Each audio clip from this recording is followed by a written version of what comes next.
Thank you very much for everyone. This is really so exciting, and this is so amazing opportunity to see Audrey and Jessica with us. So we start with the presentation. Audrey or Jessica, yes, Jessica first. Yeah. I'll go ahead and get started if you're ready. I just say one remark. We have a chat.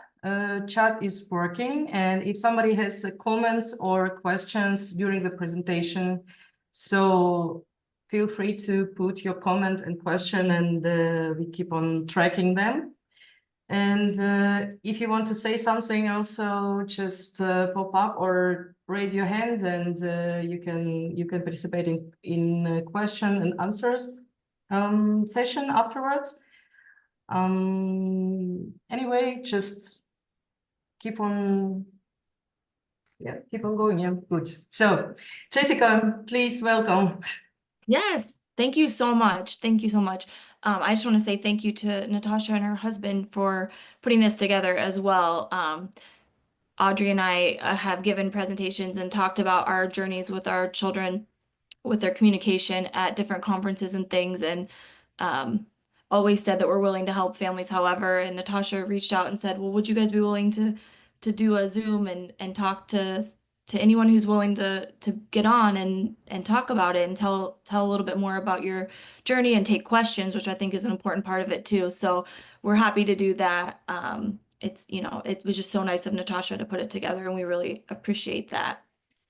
I'll go ahead and get started. I'll start with introducing my son, Ian, that has Pitt-Hopkins. He's 19 years old. He was diagnosed when he was 2 years old. That is a recent picture from him at his 19th birthday. And I was updating this presentation. I was like, oh my gosh, time flies. He's getting so old. He graduated from high school in May, and I'll talk a little bit more about that in my presentation, but it was quite a success for him to get through that, and we're really proud of all of that. I have two other sons, Ian's little brothers, Caden and Braxton, and they're also a part of this journey.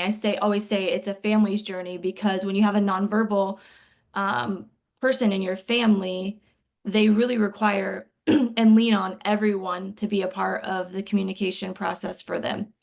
So Ian's brothers use his talker with him. They use his letterboard with him, because it really takes a whole family. He doesn't want to just talk to his dad and I. He wants to talk to his brothers too. So to start back at the beginning, and I won't bore you with all the details of it, but we started way back when he was very little, 15 months old, with a form of communication. You always we didn't know at that point he had Pitt-Hopkins syndrome. We hoped that someday he might talk, hopeful that he was understanding what was happening and that he would learn to communicate. And these were the things that speech therapists gave us, a PECS system, and we used the buttons that you would record something on. So we had a button that was on the refrigerator, and he could push it and it would say, I'm thirsty, I would like a drink. Because otherwise, we didn't really have a way for him to tell us that he wanted a drink. And so different things like that we used throughout our house and when he was younger, to try to let him have a little bit of communication and control. But I would say that those things helped us to get to where he's at today, but we definitely realized that we needed something more. When we were at this conference in 2015, this is actually Victor Pauka, Teresa and Paul Pauka's boy in this picture. Ian wasn't at this conference, but this conference changed our life and changed Ian's life, because we learned about just it really hit me, the possibility of him understanding and knowing what was going on around him, and that maybe he was knowing more than we realized. And I always highlight that he was almost 10 years old at that point, and I really underestimated him. I honestly, sometimes when I would say his name, when someone would talk to him or say his name, he wouldn't respond, he wouldn't look. you know, and so I honestly wasn't, and it's embarrassing to say, but I really wasn't sure even like, does he even know his name? I wasn't sure because his reactions weren't like a typical, you know, 9, 10-year-old when someone says their name. What happened after that conference is we went home and used some of the things that we learned, some apps and some different ways of approaching his communication. And we were really shocked to learn that obviously he knew his name because he also knew his colors, his numbers, his shapes, he knew letters, and he even knew some simple math. And it wasn't because we had taught him necessarily he had been taught it, but not in like a traditional way or not in the way that you would think. But he was always in an inclusive classroom where he was learning or hearing what the other kids his age were hearing. And he had just picked up on so much from that that we didn't even realize because he was taking it in, but he didn't have a good way to get it out. So this is a video. We went in September to that conference, and this is a video that I took in December of him doing math. He was putting the order from smallest to largest. There's 3. Dad, you know where Where's my 3? iPad is? 3. And 4? Where? Where's 4? I don't see it. You had it. Try again. Get the 4. Oh. Good.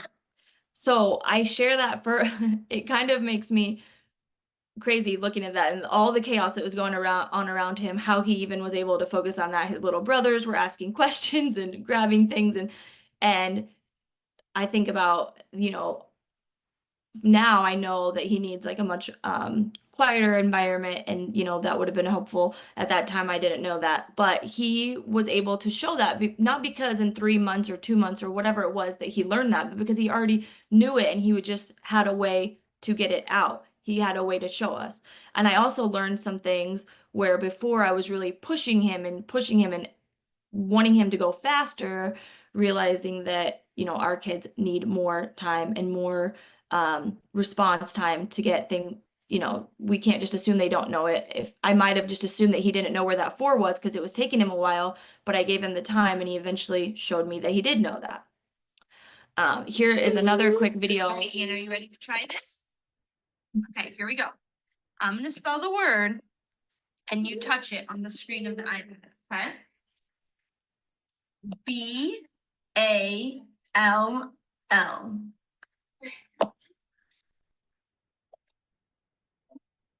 Good job. All right. Good job. You ready? Okay. All right, here we go. I'm gonna spell it, and you touch the word after I spell it, okay? Hi. Okay. C-A-R.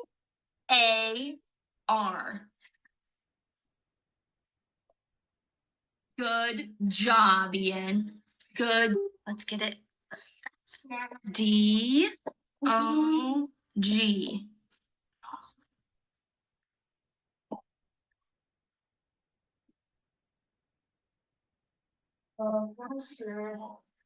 Good job, Ian. D-O-G. Okay, so you can see that he was learning how to spell. He knew the words, he knew how to spell it, but I show that last part specifically to show that I learned quickly that his body and what he wanted to do, and you can't see in the video because I was really bad at knowing how to video back then, and you can't see his whole body, but you get the idea. But his eyes were looking at the dog the whole time. He knew what it was, but his body wouldn't do what he wanted, what his brain was telling it to. He has apraxia, and I would venture to guess that a lot of kids with Pitt-Hopkins have apraxia. Their hands don't always do what their brains want them to do. Their bodies don't, you could see him moving a lot. His body is constantly in motion and wanting to move, and that's part of it too. But he wanted to get to the dog, and he eventually was able to reach up, but it just took him more time. It took him more effort to get there. So the few things, and I've mentioned most of these already, but the 20-second rule we implemented immediately. I took that away from that conference, and that made a huge difference. Just I am kind of a frantic person, and I was always like, oh, and it took me a lot, but I made myself slow down and give myself the 20-second rule, give him the 20-second rule to respond. And I mean, immediately I was like, oh, he knows so much, because immediately just giving him that time for his body to process it, to get his body to let his hand go where it wanted to. There are times where you could see on one of them, he reached towards the one thing and then he corrected because he knew that that wasn't right. So I just gave him the time to do that. Another thing that was a big thing I took away from that conference was I was giving him 1, 2, maybe 3 options of things to choose from, or words to use to communicate. And that isn't enough. 3 words is not enough for anyone to convey any sort of message that's not just a yes or no or a want. Not be able to give more robust language and more meaningful language to them. So that was something that I immediately added more icons to his pages. I immediately started giving him more options, and an option to say not that, something different in everything that we gave him.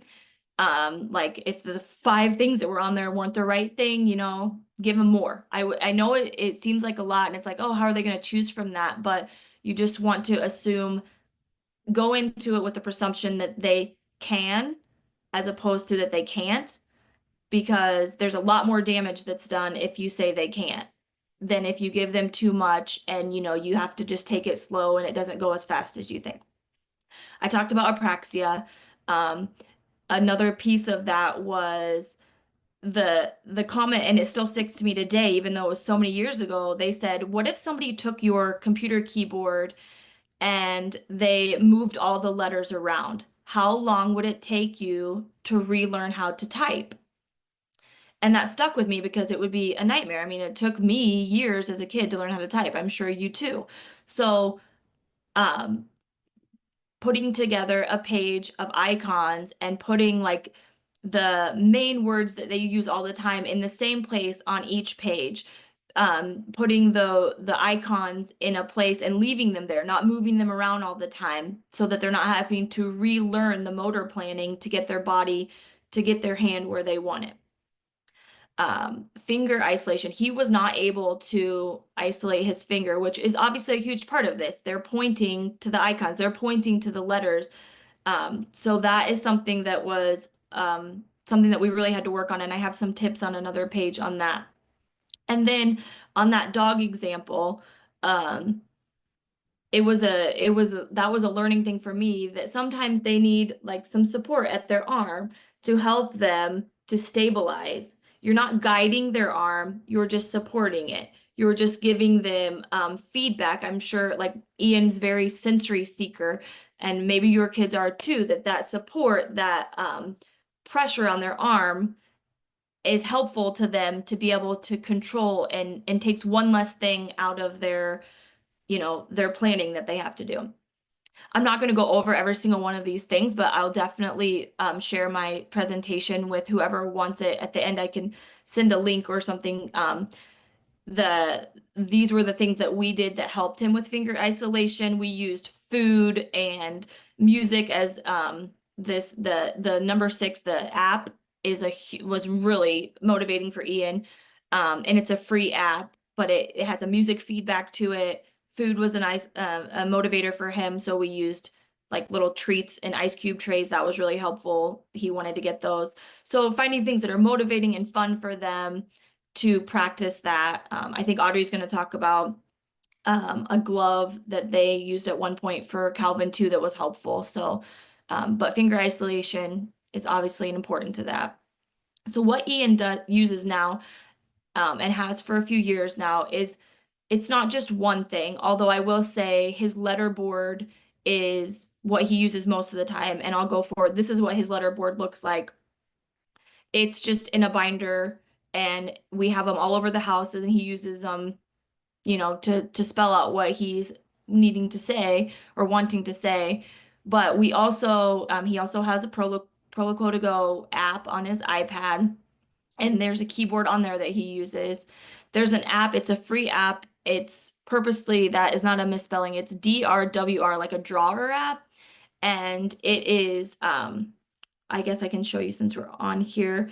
It is on the phone, and then you can just write whatever you need to on it. And you can see the example down here. Like, we were at a ball game and I'd forgotten his letter board, and we wanted to know he wanted something from the concession. So I was able to just pull that out real quick and say, do you want popcorn or hot dog?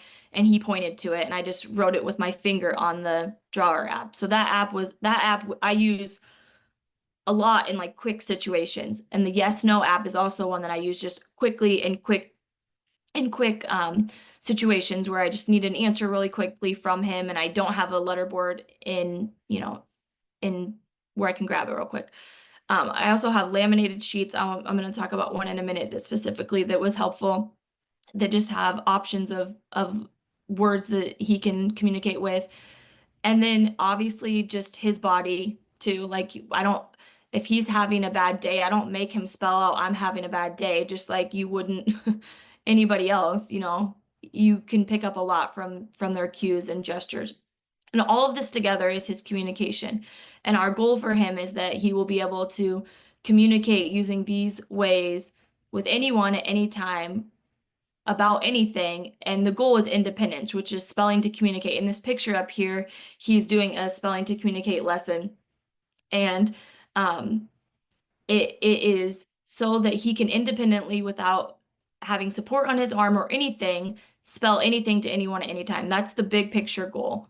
I already talked about this. So some things this quickly that have been a benefit for him, and that why this has been life-changing for him from 10 years old on.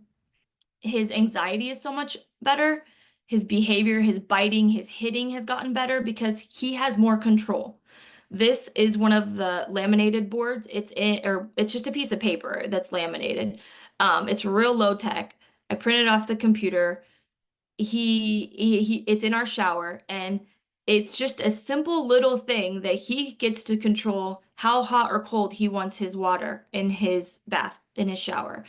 Those are simple things that we don't even think about as people who can speak and control our bodies to control our own water temperature, but it's the little things like that, and that is why his anxiety is better and his behavior is better, because he has more control. I also mentioned my other boys earlier. They've connected so well with him because he is able, I mean, honestly, he teases them. He's the oldest, and my youngest that's on the left picture here using his letterboard with him, they're 10 years apart, and they have a very typical 10-year apart brother relationship. Ian picks on him. He tells him he's annoying. Braxton gives him a hard time, but he looks up to him and he admires him. And it's because they can connect, because they can communicate. He definitely has an opinion, and we give options of places that he wants to go. And nobody in my family likes Taco John's except for Ian, and we didn't know that he liked it until he was able to spell out he wanted to go to Taco John's. He had learned about it on a commercial. He wanted to go there. He was able to advocate for himself where, otherwise, if he didn't have a way to spell or communicate, he would not have been able to. I mentioned that he graduated from high school in May. He graduated with a full diploma, which I know some of you aren't from the United States, but there are options for diplomas in the state that we live in, and you either get like a certificate that says that you made it through school, but you didn't do the requirements that are required to get an actual diploma for math, science, social studies, and all of those topics. And Ian actually was able to do all of those things and got a full diploma. He also graduated with honors because he did really well in his classes. And it was because he was able to spell and communicate and show what he knew. I have just some tips on there that were helpful for us with school was an About Me book that kind of like explains to the teachers how they can support him at school. Inclusion, I talked about being in a classroom with typical peers, not, he was also with at different schools that he was at. Was also with some other disabled and special needs children, but he was in the typical classroom for most of the day. And I attribute that to a lot of his help and success. I also always showed videos. You can probably tell just from the videos I showed, like how powerful it is to actually see it and how he does it. That was very helpful. I also used examples of other kids and said, see, look, if this kid can do it, if this Pitt kid can do it, Ian can do it, to kind of advocate for him. And then I always had a teacher on board with him that believed in him that would go and talk to other teachers for me. If I was having a hard time with the science teacher, I'd say, can you please go talk to him and tell him he knows how to do this. He's smart. He understands this. Please give him a chance. Don't write him off, believe in him. And having other people, because sometimes, you hear it from the crazy mom and you're like, that mom's crazy. But you hear it from another teacher or their coworker, and they might take it better. Some people might believe it more. And he, along with him connecting with his brothers, and I mentioned him being a real teasing them, he also has a major sense of humor. This was at school. He spelled a cuss word on this is the Proloquo typing app. His teacher had accidentally said a cuss word in front of them, like she dropped something and she goes, oh, shh. And he, like, it was like right at the end of class, and he left class, and then he came back after lunch and he would not do his work. And you can see at the top, he said, let me spell it, let me smell it. Because on his app, if the word is not in his, like on his icons, then he'll say, let me spell it, so he can spell out the word. And this is what he spelled to her. And she was just laughing so much. And he told her that, like, he was calling her out. He said, I heard you say this word. And it was so funny. And she sent that to me because she's like, he is so funny. Just things like that we would never, know if he couldn't spell and couldn't voice his communication outside of just, asking for more or whatever. So presuming competence, assuming that they know and they have the ability to learn, is super important. Not requiring that they, so they don't have to show that they're able to do something before they can communicate. We don't make a 1-year-old that's learning how to talk learn so many words before they're able to say other ones. Like, there's a flow to it, right? We don't require that of them. We don't require them to test and show that they can do things. So don't, some teachers or therapists might say to you, well, they aren't showing that they're able to do X, Y, Z, so we can't give them an iPad yet, or a communication device yet, or a letterboard yet. They're not showing those things yet. Well, that isn't how life for other typical people work, and it isn't how it should work for our kids. We should let them have language and use the language to learn. And lastly, I will say, it is an absolute marathon and not a sprint. Ian is, 9-10 years into this, and he still requires a lot of support. He still requires, he's not able to independently spell out on a full 26 letter board yet. It is still a work in progress. But I will say that if we didn't start when we did, we would be that much further to being where he's at. He may not have ever graduated with a full diploma. He may not have ever been able to be in biology class or reading Romeo and Juliet in his English class. So although it does take a long time, starting now is the only way to get there. And I mentioned earlier, I've been told many times that I'm crazy, that, that believing that Ian could do the things that he has proven that he can, but before that, thinking that I'm crazy, that what in the world, how could he possibly do that? He can't use his hands fully on his own. Like, he's very, he can't walk by himself. Like, how could he possibly do these things? But I believed in him because I saw other kids do it. not necessarily Pitt-Hopkins kids, but other special needs kids do it. And I believed that he could. And then when people told me that I was crazy, I just ignored those people and I believed more. And that is my hope for all of you, is that you can, listen to our stories and hear about Ian and Calvin and other kids, because now there's a lot of Pitt-Hopkins kids that there was actually an adult person that was just diagnosed recently. I think they're maybe in their late 20s or 30s. They were just diagnosed with Pitt-Hopkins and they communicate with an iPad. So it is absolutely possible. And when someone tells you you're crazy, just ignore that and come be with people like us that believe in your kid, because I fully believe that they're in there and that we just have to find a way for them to show us. And Wonderful. with that, I will hand it over to Audrey. And you're muted, Audrey, just FYI. Thank you.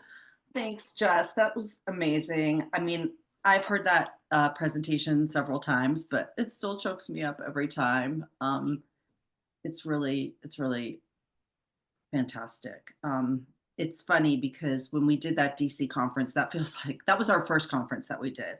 And it feels like to me, I don't know about you, Jess, but it feels like 8 million years ago. It's amazing that it was only 9 years ago, because so much has changed in these 9 years. So for the parents who are on now with younger kids or even older kids, when we did that DC conference, I think definitely, and we brought in these women, Caroline Musselwhite, who's an incredible AAC speaker, and Gretchen Hanser, who's an incredible occupational therapist that supports AAC. I definitely think a lot of the parents thought we were like Looney Tunes, like they were going to cart us off, But I saw Christina Novak, you said you started at that conference too. And that makes me so happy because, Justin, I always say, if just one parent, if one kid gets a voice, then something has happened. Then we've done something, right? And in those 9 years, so much has changed. Like now AAC isn't something, perhaps in Europe it might be different. I'm not sure. But in America, you don't have to fight for it like crazy. You still do. I know in some places you still do. But it's so much more prevalent now. There's so much more information now. It's really so much more adopted now. So I'm just happy to see that in general, for sure. And then I just wanted to touch, Jess touched on so many beautiful things. I just wanted to touch on a couple of them that she touched on. One thing that really stuck with me from this year's conference, and so that, again, I'm always learning. Like I'm always, certain things work for a while and then they stop working and you have to evolve and keep going and try something different, try something new. So one thing that really stuck with me from this conference was that Elizabeth Vosselier from Spelling to Communicate, she was one of our speakers, and she said, it's a motor issue. It is not a lack of understanding issue. So I just want you guys to remember that. Your kid is going to hit the wrong icon all the time. A therapist is going to say, they're going to have, say color cards, flashcards, red and blue. Touch red, they're going to say in some, moronic therapy session. And the kid is going to touch blue and they're going to go, oh yeah, Finn doesn't know his colors. Doesn't know them. That's it. No, he obviously knows his colors. He just can't get there. And that was what I loved just when you showed Ian doing the dog. First, if you saw it, he touched book several times. And if Jess hadn't waited, he wouldn't have gotten to dog. The reason it was so hard was because dog was in the upper quadrant. So he couldn't just go, he had to get his motor up and out. And that's harder than just out, So if you've got a quadrant or even, a whole letterboard, think about that as far as like, if he has to cross midline to get to something, it's going to take longer. If he has to go up to something, it's going to take longer. If he has to, there's just various things that might take longer. So anyways, let me start my presentation. I guess I already started, but those were just my little caveats. Okay, so I'm so sorry. I thought this was already queued up. Give me one sec, Guru.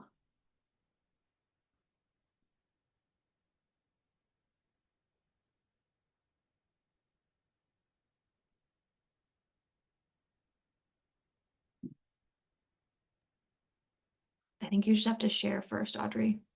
Like if you Yeah, hit yeah, share. yes. I just didn't have it up. So give me 1 second.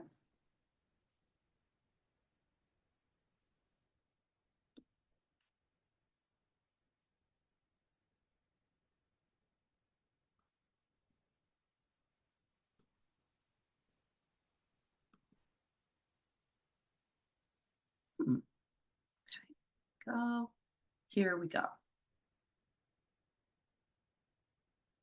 So, okay, beyond requesting, why literacy matters and how to get there. And I think I want to tell you that over the years, I've spent so much money, too much money on apps, trying to figure out, how to get Calvin to really Audrey, communicate. Audrey, can you hit the slideshow button so it gets bigger? Sorry. Yes, of course. Yes. Thank you, guys. Thank you for being patient with me. No, you're good. You're good. Okay, it's loading. Give me 1 sec. My computer's a little bit old. Okay. Um, so let me just go back. I'm so sorry. My computer is so old. I think I might have to, I'm going to turn off my camera. Well, no, I don't want to do that. I'm so sorry. Shoot.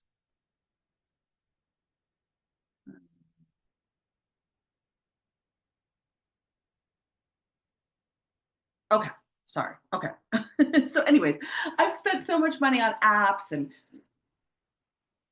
trying to find out the app that was going to make it easier for him to like navigate the folders, that whole thing where it's like, I want to go to the movies, let's say. So you've got to hit, if you're on an AAC app, you've got to hit want, go, places, entertainment, fun, movies, um, uh, you know, it's actually in a way making it almost harder because there's so many folders that you have to get through. So as we started our AAC journey, of course, I started with, like probably so many of us, like so many speech therapists tell us, I started with grid-based AAC, meaning I had like a Proloquo, I tried Pod, I tried Proloquo, I tried Grid3, tried all of these things. And those are a great place to start. I'm not saying they're not. But what happens was they were so limiting because to be able to say something novel, like I want to go to Chicago or Denver, for example, you get really stuck because Calvin would have to know, okay, places. He would have to know Chicago was in America, in Illinois. These are the folders, and I'm not kidding. Like, who can do this? I can't even do this. And what would also happen is that my aides could not do this. It was so complicated on this grid-based AAC that it wasn't getting adopted. And just accessing the technology was very, very difficult. So we decided, so I started to look for alternative ways. And one of the things that I really, really wanted for Calvin was not just to be able, he got pretty good on AAC at requesting like French fries or I want to watch Barney. Kind of canned statements after a while. But what was really hard was expressing that he wanted to go to Denver for conference. That was really important to him. Or he wanted to go, or that he was worried about something. And not just that he was worried, because a lot of therapists will go, oh, let's work on feelings. Let's work on feelings. Are you worried, angry, or sad? Well, I'm very sad, very sad. Okay, good talk, good talk. No, like when someone says they're very sad, you want to know, why are you so sad? Like, that's the question, right? How can I help you? That's the question. And those were becoming, I realized those true conversations, not just can requesting of, I want French fries. That's what I really wanted to know, right? And what I realized after a while was that was going to come with spelling. So after a little bit, we started to focus more on letters than AAC grid for several reasons that I'll, talk about in this presentation. Because here's the thing, if it's not accessible to your child, it's really not useful. And as beautiful as some of these Proloquo programs or Avaz or Touch Chat, and I know speech therapists are cramming them down your throats. And again, they have a place. They totally have a place. They are very difficult to adopt.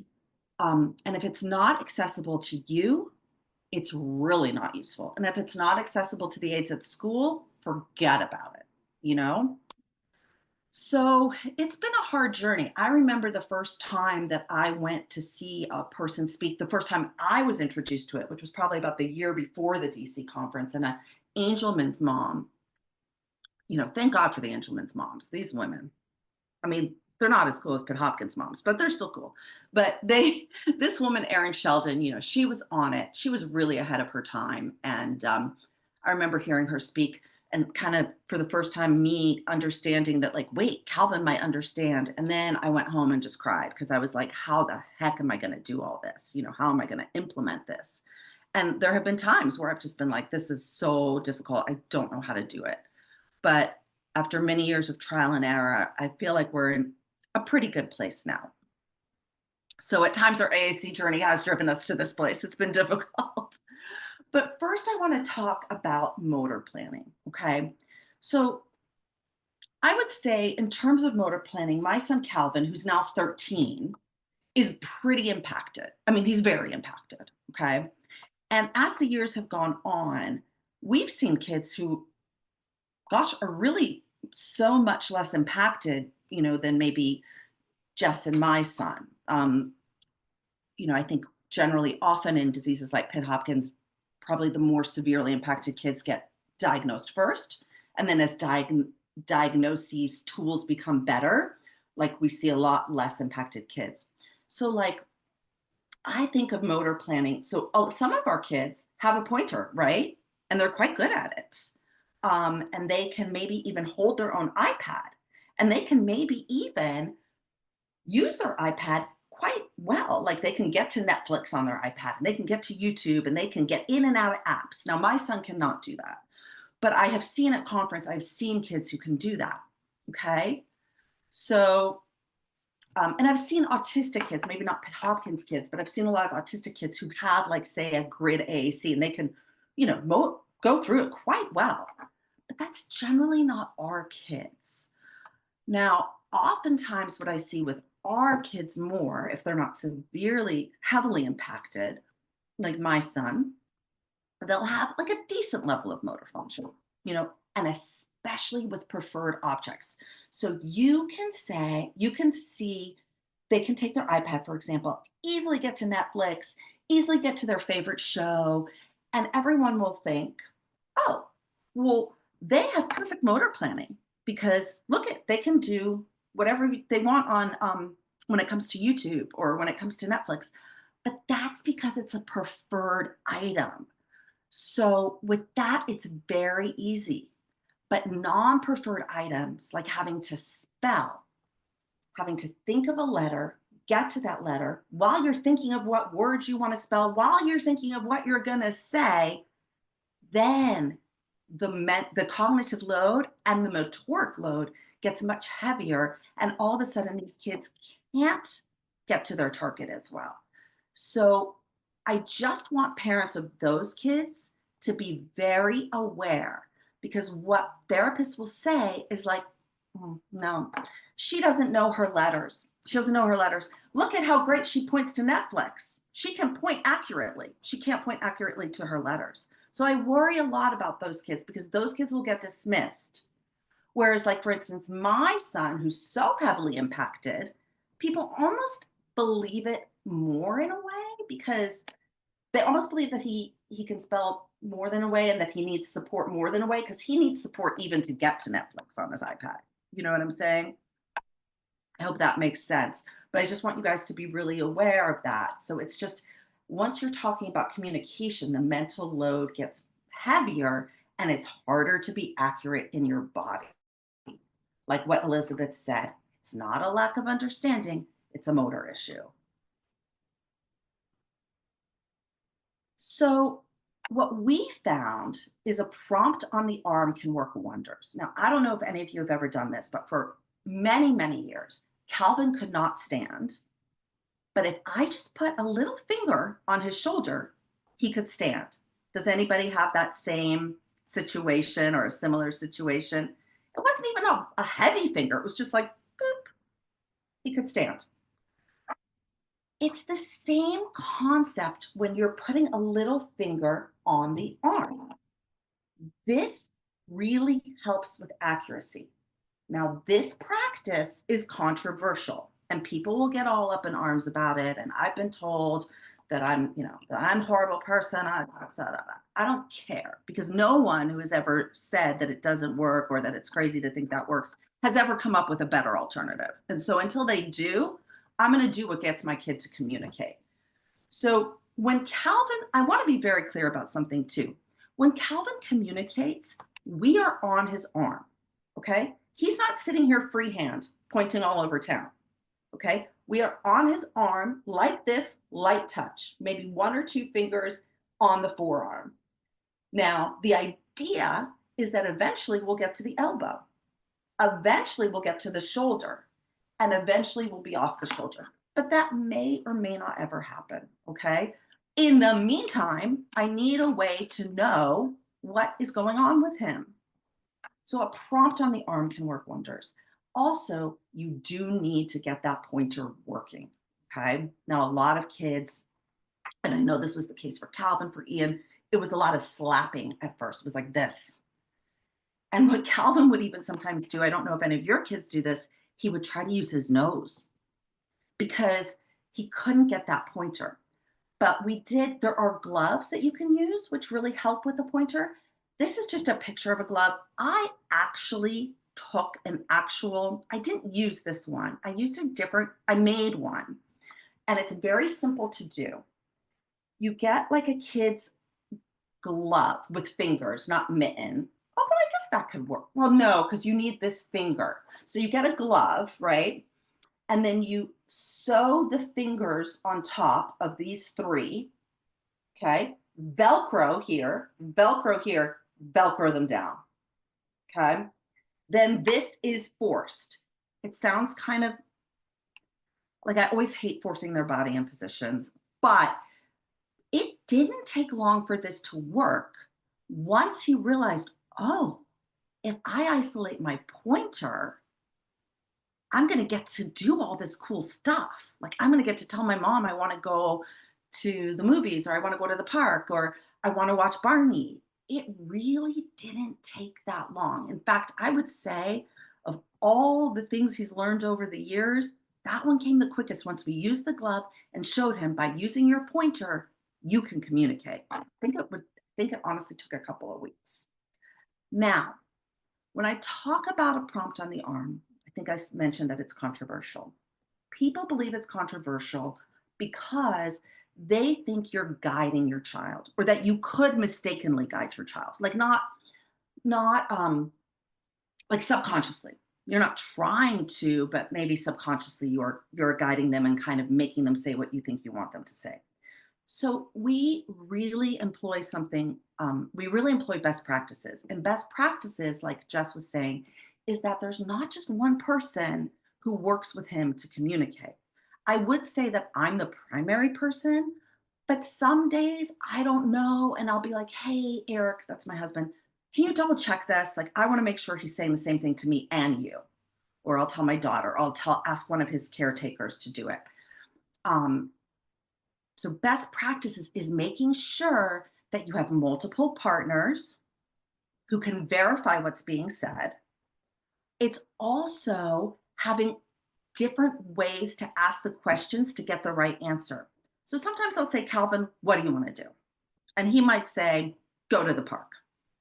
And I'll be like, okay, I know this is annoying, but can you just confirm that? Can you give me a P for park or an M for movies? And I'm not going to make him spell P-A-R-K. P is enough in this context, right? Because P-A-R-K is a lot for their little bodies. So I'll say, I'll confirm it. And he'll go P. Okay, great. And then I'll go, I mean, this is really annoying. I don't do this with every question, okay? But if it's a really important one, I will. Okay, do you want to go to the park, yes or no? And he'll say yes. So I want to confirm that I am not, there's no like agenda that I'm trying to set. Like maybe I really want to go to the park and I don't want to go to the movies. So I'm pushing park subconsciously, you know? Okay, so that is, that's what best practices look like when you're working on their arm. So again, there's so many apps out there. I don't know if you guys have tried any of these. I think I've tried all of these and spent thousands of dollars in the process. And I was just hitting the same roadblocks, you know, like folders and and nobody wanted to adopt it. And, you know, my aides were scared of it and intimidated by it. And frankly, so was I. So was I. So I was really focused on, like I said, he got really good at requesting preferred items, expressing simple one-word feelings, but what about novel sentence generation? Like I wanted to know his fears, his thoughts, his dreams, what he's sad about, all of those things. And then I met Eva. And so at this point, Calvin was entering kindergarten. So I guess I had been doing, you know, grid-based AAC for a couple of years. We started when he was about 3. And I met this woman named Eva. And she was really, really incredible. She had complete spastic cerebral palsy. She is now in her 40s. When I met her, she was in her mid 30s. And she had been the inspiration, or not the inspiration, but a consultant on the television show Speechless, which aired in the US in the mid 20 teens. It was like probably 2017 to 2020. It was on for about 3 years, and it was about a family with a nonverbal child. You can see that was the start of the show. And he actually had cerebral palsy, but could talk. But on the show, he couldn't talk. Now, Eva could absolutely not talk. She had, as you can see, no hand use, fully spastic hands. And she would communicate with this little baseball cap. It had a laser pointer, literally from like 7-Eleven, on the cap. And she would move her head slightly to hit the laser on letters. And I was just so amazed because when Eva was a kid, right, it was probably mid 80s. There was no AAC. Like her parents had gotten her communicating this way. And so I contacted Eva and she came over and was Calvin's tutor for a year. And she taught him how to work on the letterboard. Now, Calvin didn't use a cap, but he used his finger.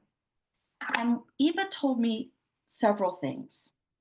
One, high tech isn't necessarily better. I was very much in this mindset of like, oh my God, the iPad isn't working for Calvin, because what would often happen is we'd hit the wrong folder or he'd accidentally hit the wrong thing. And then we get into the wrong screen and then we got to go back and then everyone's frustrated. And it's like almost more trouble than it's worth, you know? And so you just drop it. It's kind of like, I kind of liken it to like, you know, when you're at a hotel and you have to log into Netflix with a new with your Netflix password, and you have to type everything over again. I'm literally sometimes so lazy that I'll just be like, forget it. I'll just watch the TV because it's so annoying. But that's what they have to do every single time they want to say anything. So imagine that they're really only going to want to talk when it's something really important. And it's much easier if you don't put these high-tech roadblocks in their way of like, now we're going to get to the wrong folder and then we got to go back and It's a whole mess. So Eva taught me that a letterboard like this, can you guys see this? Oh, It's a little blurry, but you get the idea. Just showed 1, 2. That's how she communicated. And she would point to these little letters on a letter board. I'm trying to get this to show. Why won't it show? Okay, well, you get the idea. Okay. So my letter board, if you can see, is a little bit different in that I don't set it up QWERTY style. I set it up alphabetical style. And that's a choice. That's totally a choice. I guess my thinking was when I did that he's never really going to type QWERTY style. Like it takes a lot of motor control to do that. So I set it up alphabetical. There's no right or wrong. It's just stick with what you start with because you don't want to change the whole motor planning on them once they've learned alphabetical style, or vice versa once they've learned QWERTY style. But Eva really taught that to me. She was like, do what works for you. So then as Eva got older, some like eye gaze devices were starting to come out, you know, very rudimentary, but in the 90s, you know, like Dynavox type stuff. And her dad, who said to her, I want you to learn eye gaze. And she's like, no, like this works for me. I want to do this. And he's like, I will pay you $500 to learn eye gaze. Like she was like 13 at the time. She's like, fine. So she learns eye gaze, gets her $500, never uses it again. She's like, it was so difficult. It was so annoying. And, you know, we found the same thing with eye gaze. That was one that we tried too. And Eva really liberated me into finding what works for me. Eva went to a very good college here in California, Occidental University, is now has her own podcast, has, you know, she's very successful and has really figured out how to use communication and how to make it work. So because Eva is so impacted, she will always have an aide with her. And so her aide kind of works as her word prediction, you know, so she doesn't always have to spell everything out. If we're talking about zoo animals and she spells ELE, he'll go elephant and she'll go yes, because it's very exhausting to expect them to spell the full word. Ultimately, what she taught me is you can exchange thousands of pages, buttons, folders that come with AAC if you focus on learning 26 letters. And the beautiful thing about that is everyone can adopt that. That was not intimidating for my aides. That was not intimidating for my husband or my daughter. That was not intimidating for me. You know, we all know our 26 letters. I also met a boy named Ito and his mom, Tracy. Tracy, this is an incredible book. I suggest you all read it. Ito in Autism Land. Ito is a nonverbal boy with autism. He lives here in LA. He is nonverbal. Now, Ito can walk. Ito has hand use. So he's kind of one of those kids that I was describing where people expected that he could point to red or blue perfectly because he had all that stuff. He could walk, he had hand use, he could even throw a ball. But what Ito explains in his book is that when cognitive load is added to a motor planning issue, it becomes much harder. So sometimes he could not hit the right color of a flashcard color test, let's say. But it wasn't because he didn't know his colors, you know, it was just the pressure of it, the thinking of it, the added demand of it made him wind up not being able to hit the right answer. And so people underestimated him all the time. Fortunately, his mother figured this out. She taught him to spell. And he wrote this book, Ito in Autism Land by Ito. And it's really very, very powerful book. So he writes, what liberated me was the rapid prompting method, or RPM. Through it, I learned how to move my arm to touch letters to communicate first on a letter board, then on a keyboard, then on a tablet with a voice output app. So his motor is much better than Calvin's. He now can type on a tablet and do all of that kind of stuff. RPM is one name of a modality that people use to spell. Spelling to communicate is a very similar but other modality. And some people just call it typing. But they're all generally the same idea. We're using 26 letters to get our words and thoughts across. So going back to when do we want to communicate? How do we want to communicate? I really, with Calvin, and I don't know, Jess, if you agree, but you can chime in later if you want or now, but I don't ask Calvin dumb questions. I'm not going to sit around and ask Calvin what color is the sky, okay? No. Calvin wants to talk about real things. And when it's hard to talk, like you're not going to make small talk about the weather. You're going to talk about real stuff. So Calvin, the things he loves to talk about are relationships. He doesn't do this as much anymore, but when he was little, the first question he would ask any stranger, do you have a girlfriend? Do you have a boyfriend? Are you married? Like he wants the tea. We're cutting to the chase. We're cutting out the nonsense. Like he wants to know, who are you? He wants gossip. So, like oftentimes we'll be like, like kind of talking trash about like our in-laws or whatever. And he'll be like, oh, are you mad at Uncle Ryan? Are you mad at Gigi? Like he wants to know. He tells me about his worries. Often for a long time, and still, he says he's worried about Eric. That's my husband, because Eric does not eat healthy. Eric needs to get healthy. He's always worried about Dad's health. That's a big one. And honestly, oftentimes when he's really anxious and he'll be like, and I'll be like, what's wrong? He's like, Dad is not healthy. And then we talk about it and it calms him down. Like imagine if you had an anxiety that you could just never release, that is one that's really helpful for him. And he likes to talk about his dreams. Like he'll tell me that he wants to be a math teacher. He told me that he'd like to get married one day. He asked me, can I get married? I said, of course you can get married. Might not look like every other marriage. I'll probably be living in the house next door to you and bothering you all the time, but you can get married. He said, can I have kids? I said, why don't we just like settle on being an uncle? Kids are too much work. And he seemed okay with that.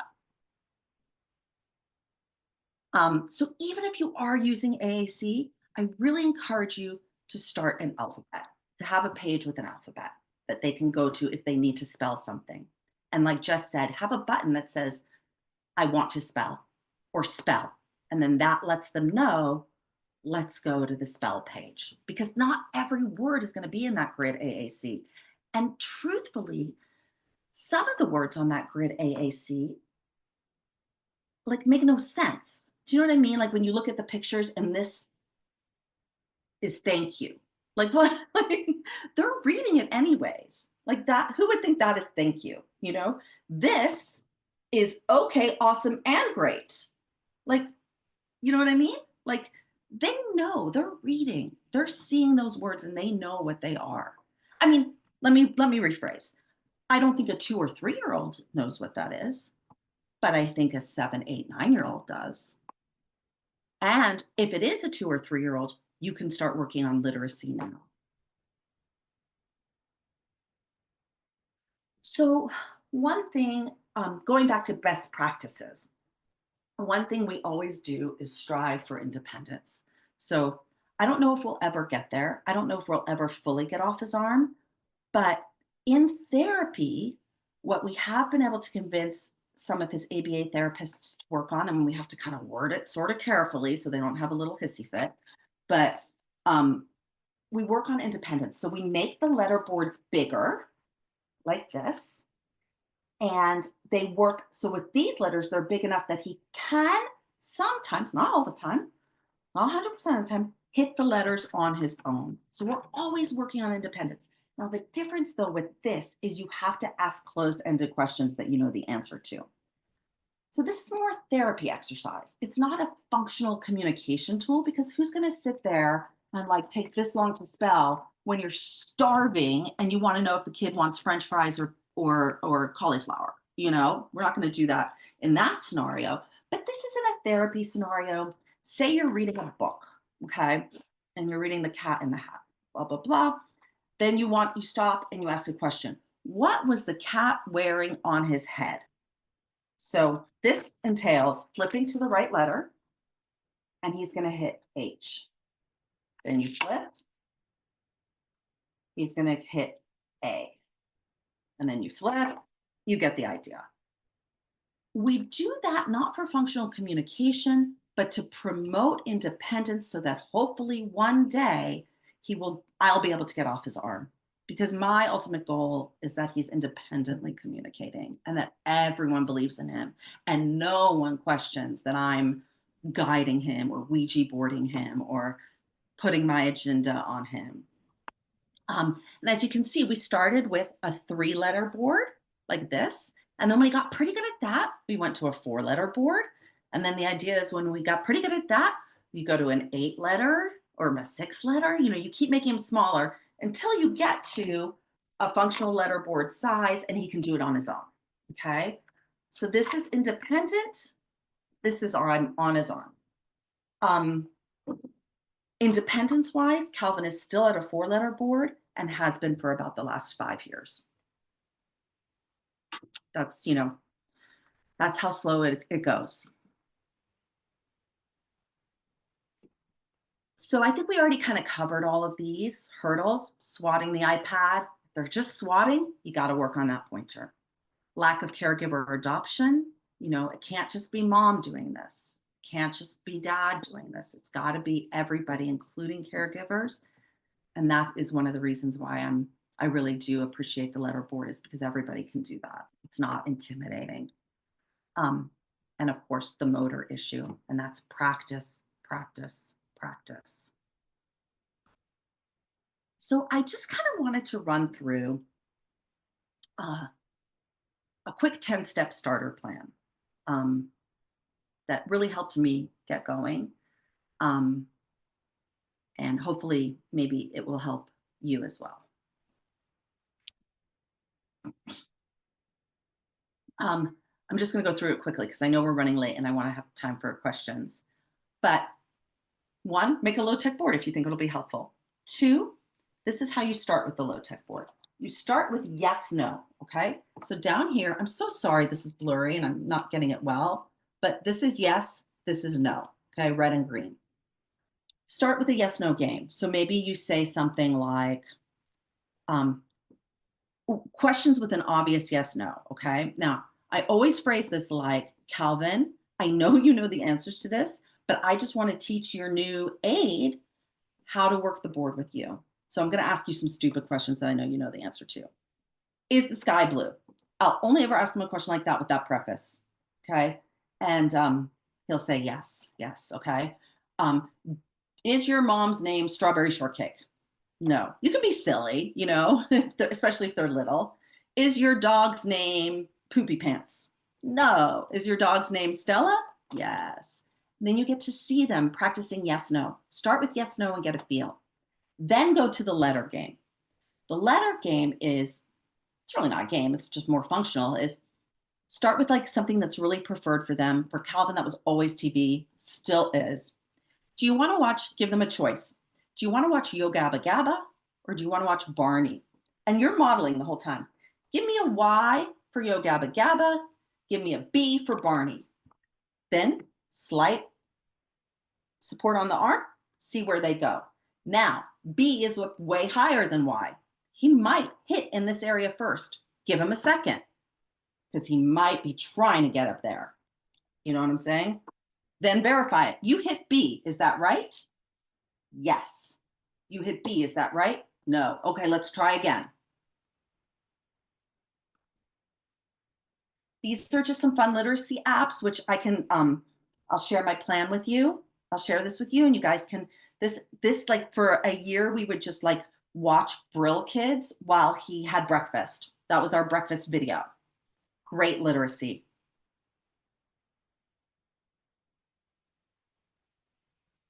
Whoops. A couple other things you can do to promote literacy. Closed captioning on videos and TV all the time. Let them see those letters that go along with the words. Ask closed-end questions that you know the answer to, and one letter is fine, you know? Do you, not do you like, say you know his favorite color is green, what's your favorite, or maybe you don't even know. What's your favorite color? If he hits G, okay, green, green, give him a lot of positive feedback, you know? Best practices, we talked about that. Then move on to ask open-ended questions about preferred matters. So, you know,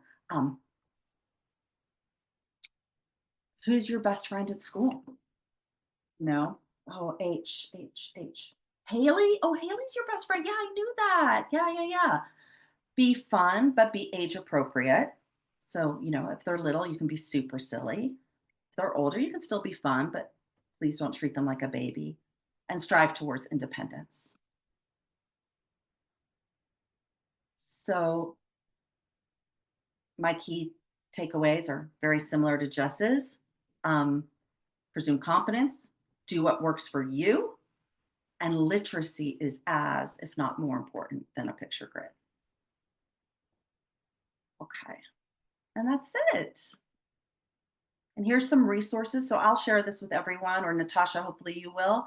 But here's a bunch of resources for apps, that pointer glove, etc. Some equipment that might be helpful, apps that might be helpful, books that might be helpful, etc.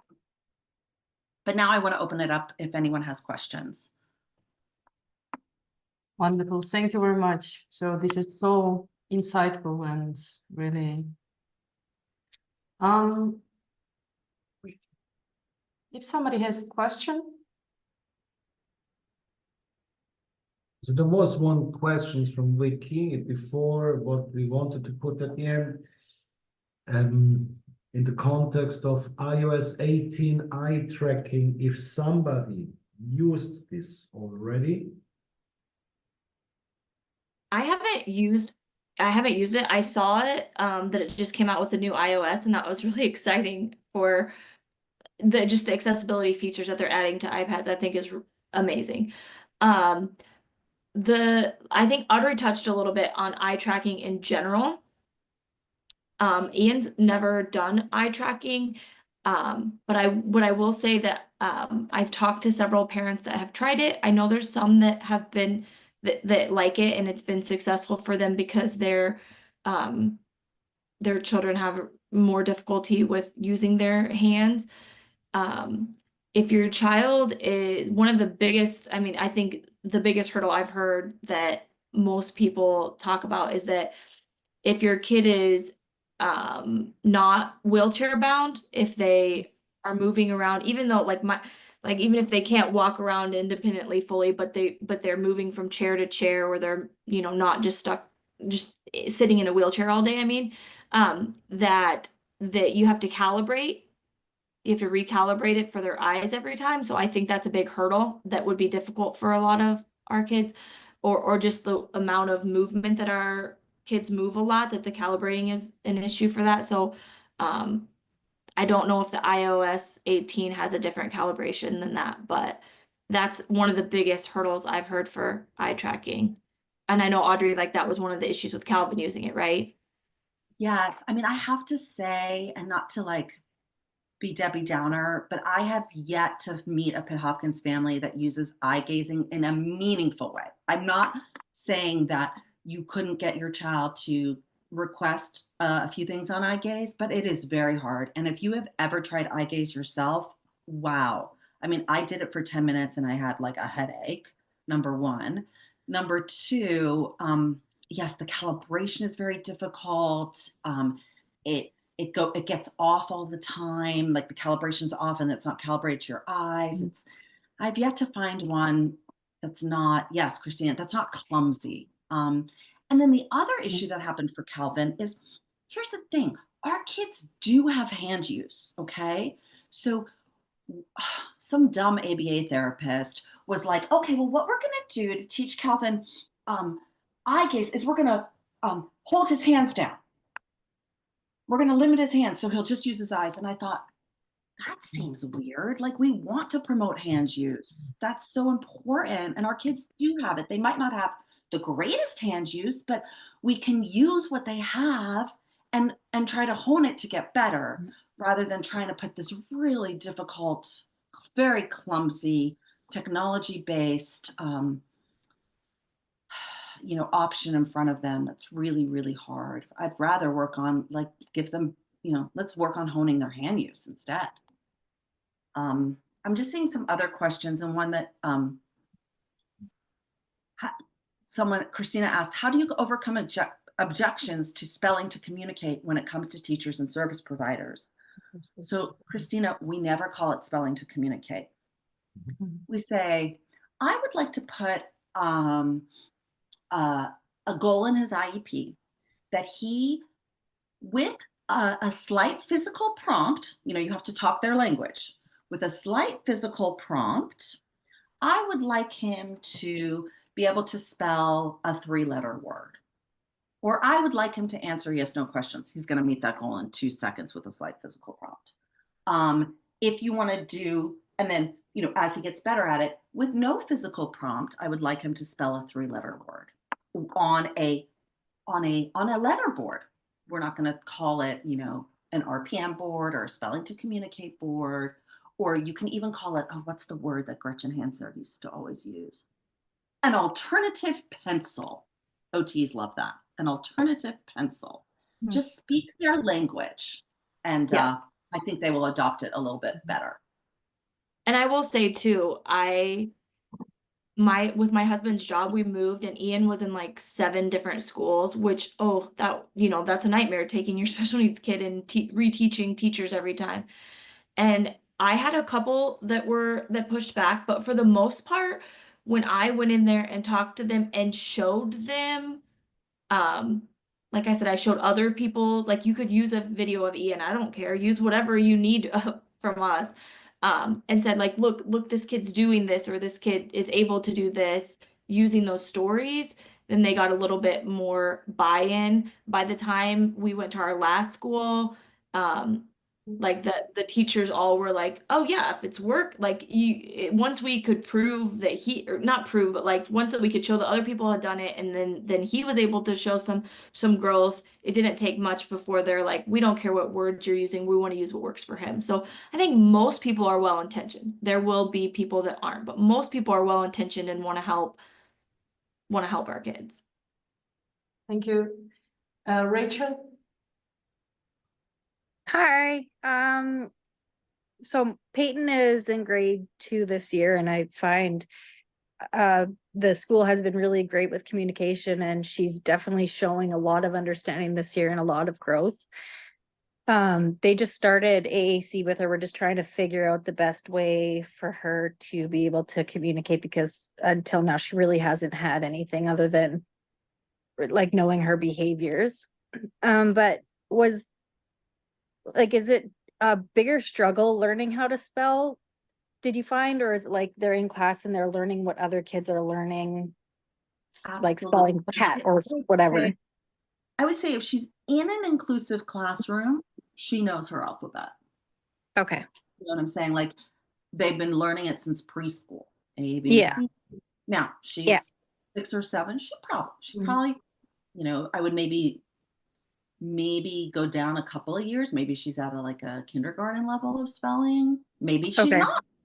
I'm not going to be like, she's a genius speller. But I probably would think if she's in grade 2, she knows some of her letters. She knows that cat starts with C, blue starts with B. She knows.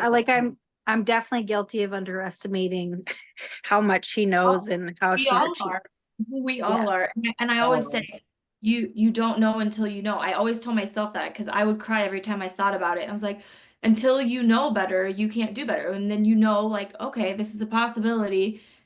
And then you do better, and that's all we can do. We're human, we're parents, we're doing the best we can. But we're all beating ourselves up. You're not alone. Okay, thank you. Thank you. Thank you. One more question, Shelley. Can you hear me? Yeah, fine. First. Okay, cool. I'm in a library, so I didn't know if you could. All right. So, Jess, I think I'm actually going to email you later because I loved all your inclusion talks and I had some questions because this is Jude's first year where he got pulled out to a specialized school, but public school just wasn't cutting it for what he needs. But I wanted just mom thoughts. But my question was, are both of your children fully nonverbal or do they have any expressive verbal language? Ian is fully nonverbal. Okay. Calvin Same as for well. Calvin? Calvin Okay. is fully nonverbal. Yeah. So Audrey, I really appreciated your comment where you had talked about how kids get dismissed, and I like that Edo thing because Jude's sort of in this weird anomaly of our already anomalistic genetic mutation where he can walk, and we're grateful for it. Does that also mean he leaves his iPad everywhere where we don't know where it is? Yep. And ditto too, he might also have ADHD, so that's a whole nother component that makes the focus a challenge. But now he actually has hundreds of words, which is phenomenal and amazing, and we don't know why, but we still want him to have that AAC for the more functional language, or like with the deeper language, because we don't know if/when those words are going to stop, like where they'll tap. And I think the spelling could be phenomenal for him, but I don't know how to get him to not focus on his, like, I think sometimes school is happy when he gives his one word response and it's phenomenal. Great, don't get me wrong. But how do we delve into it more? And that's where I feel like spelling might be good, but I don't get how to push him into it. Does that make any sense? For sure. For sure. Okay. I mean, I think one thing that always motivates Calvin is to talk about meaningful things. So not so much like drilling him on, what did you learn about the solar system? Right, right. So start with asking him meaningful questions, but also act as his word prediction so that you're not expecting him to spell every letter. So, Okay. because I think that helps a lot too, of like, oh my God, if I'm going to have to spell out this whole freaking thought, letter for letter, it will take forever and it's going to be exhausting. And there's no way. And I would venture to guess that all of our kids have some component of ADHD. There's no way I can Agreed. focus Yeah. on that. So Yeah. your goal here isn't to get the spelling correct, and it's not to get like the, you just need enough letters to word predict and then ask him, was that the right word prediction? Yes or no? Yes or no, Okay. I Yeah. think those would be two good ways to start. So like, for example, with Calvin, again, something that was meaningful to him is his TV shows. He loves TV, what TV show do you want to watch? And if he can tell you that, and then you can help him find it, then he'll be like, oh, well, this is pretty cool. I get to ask for something that I want, and then I can get it. I think it might. Yeah. And then moving on a little bit more from that each time. Jess, I don't know. What do you think? Yeah. Yep. Yeah. And I feel like even hearing you say it makes me think, like, since he does have words that he speaks, what is he talking about? If he's talking about chicken nuggets constantly, that'd be a great one to start learning how to spell a little. Like things that I know he's going to verbally repeat. How about we practice pushing the letter with it too, and then kind of ease into it. But I loved your Netflix example too, because it does suck at the hotel, and that's how our kids feel having to navigate AAC and spell it, like a full sentence. So that was a good example. Right. I mean, I think if Thank he's you. saying the word, I wouldn't then make him spell it. Don't do that one. Okay, so do something different, maybe. To be honest, yeah, because it's kind of like, Okay. It's like the full Yeah. communication. Like I said, like I'm not going to make Ian tell me when I can tell that he's that he's not feeling well. I'm not going to make him tell me he's not feeling well. Like you don't. Right. You might add frustration. Yeah. Okay, so maybe Yeah. try to pick words that It's he like, can't say yet and get him to spell those, but make sure they're motivating ones. or if you could get him to say, like, maybe ask him, let me think about it. I want to think about that, but what would be some good questions to ask him to get beyond? But like, for instance, I always ask Calvin, like, what I know is important to him, which are like friends, concerns, things like that. And he starts to spell a little bit more when we're talking about real stuff, like emotional stuff, Cool. Okay. Thank you very much. Thank We have you. another question from Amy. Amy? Hi, my son is 18 months old. He actually can do some sign language. He does 10 different signs, and we've been able to figure out that he knows multiple animals, which has been really neat. But I didn't know what I should do next. I know he's in speech, but I didn't know if I should push them to do pet cards or push them to move more in that direction, just because they keep having him repeat the same words. Yes, I Hmm. know you want to talk too, but I know he knows those words. So I don't know how to get them to go further, like what I should do next with it.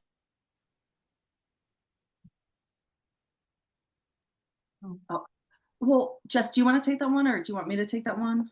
Sorry, I was typing a response back to Christina about CVI, so I didn't hear what you Oh, said. okay, then I'll take it. Sorry. I'll take it for sure. So he's only 18 months, right? That's amazing that he has all those signs and that he knows all those animals. I think I would do an app kind of like the one Jess showed, where it's got the 4 pictures, and we're so this is not for functional communication. This is just for practice to like get him to be able to point to certain things really well. So like the one that just showed, and just you can say what name it was, where it was like ball, where there were 4 things, ball, dog. That will promote like motor and also understanding because he is so little. But also what I would have them do is work on literacy. I mean, even at a young age, you can start introducing the alphabet, you know. I used an app called Brill Kids, but granted, it was kind of expensive, and this was 10 years ago. There's so many great, just like have them watch literacy, cartoons. You know, there's tons on YouTube and stuff, like when he's eating breakfast or whatnot, so that he's learning letters all the time. And then as far as PECs, I mean, for a kid little, but who sounds like he has great motor control, I'm not opposed to it. I think it could be a good way to start. In fact, when we started, I used a very simple, I used it was kind of like a PECs, but it was on the iPad. And if he's got good motor control, I think I might go to something like that, but on the iPad. And Yeah, I was gonna say, I don't like how how they want you to grab it and hand it. no, Like that that's part of it. I don't like that part of the process. totally That's agree a with you. lot for our kids. Exactly. Why do you have to hand it? Just point to it. That's the point. Like, why do you have to do that? So I think if you could find one, I cannot remember this app's name, but I'm going to look it up and send it to y'all. It was really nice. It was free, and it allowed you to make your own boards. So when we very, very first started, we started with something like that.